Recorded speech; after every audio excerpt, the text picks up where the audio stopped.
Hello.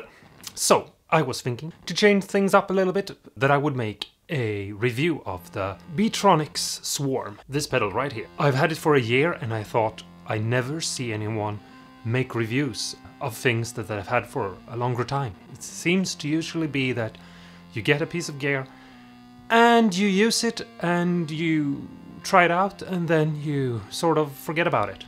And I think first impressions can be great, but usually it's the long run that is important. So, I've had this pedal for a little over a year and I have to tell you that I love it so much. It's an amazing, great piece of awesomeness. I don't think it's a fuzz pedal. I think that if you're looking for a fuzz pedal, especially if you're thinking of something that is maybe a little bit more the classic fuzz sound, go with something else. But if you're looking for a crazy pedal that will make crazy sounds and that inspires you to go in new and different directions, then I think this might be actually just what you need. Whenever I plug this into my guitar, I always feel like I'm getting something new and something different. I've used this for a year and I still haven't found all the sounds that it has to offer.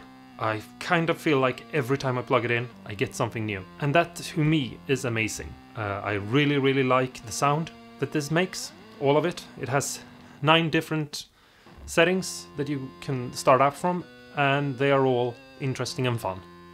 They're not vastly different, but they're different enough that I wouldn't want to go without any of them. I love the way it looks. It has a certain almost Soviet, Russian, old technology feel to it that really speaks to me. I won't say that you can't get the sounds with any other pedals, because maybe you can, but I feel like this is an amazing pedal. Obviously it's very expensive, so if you don't have any other pedals, maybe this is not the first one to get. We're in a place right now, thankfully, where you can get amazing pedals from almost nothing. Well, no, where you can get amazing pedals for very little. This one is expensive, but it's also a very special pedal. So yeah, you're gonna have to pay for that. It feels special to hold, it looks special, it sounds special, and feeling the knobs and the high quality components makes me at least inspired to make music with it. There are some things with it that I don't like, that are small things. It has a weird end trail of the sound that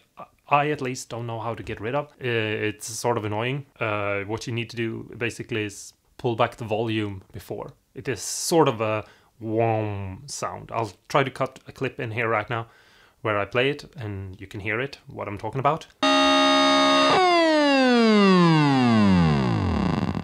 The next thing is this volume control on the side is to me kind of useless because the knob is very tiny and it's over the input of the cable that goes under it, so it's hard to get to. I feel like it would have been better to just have a plug for a volume pedal and let you decide for yourself what pedal you want to use to control the volume, especially if you have big feet. That's annoying. It also looks kind of weird because I don't know if you can see it, but it sticks out a little bit, while on the other ones they're sort of flush with the body, maybe. So I feel like that could be improved. I also think that the switch in the middle that goes between the settings is hard to reach. As you can see, my fingers have a hard time getting in between, and also it's very hard to move. It's a bit too stiff for my liking. I'd like something that is a little bit easier to move. I mean, listen.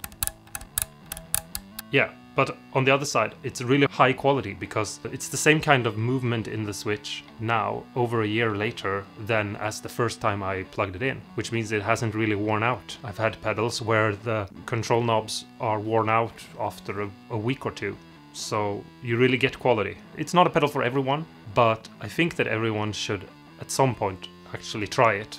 You don't necessarily need to buy it. I wouldn't say that every kind of music needs it, but I think that it inspires you and makes you think differently. And I think that's worth a lot, especially, you know, to guitar players that maybe might need something new or something different. If you play in a band that makes maybe like death metal or something, it could be the perfect thing to make you stick out a little bit more than other bands do. So my suggestion is try the pedal and see what you think. And if it inspires you and makes you think differently, and if you're bored with music, maybe this is exactly what you need. I'm not really a reviewer, so I don't know what else to say except that I really like it. It's become my favorite pedal over the year. Whenever I see it, I want to plug it in and play it.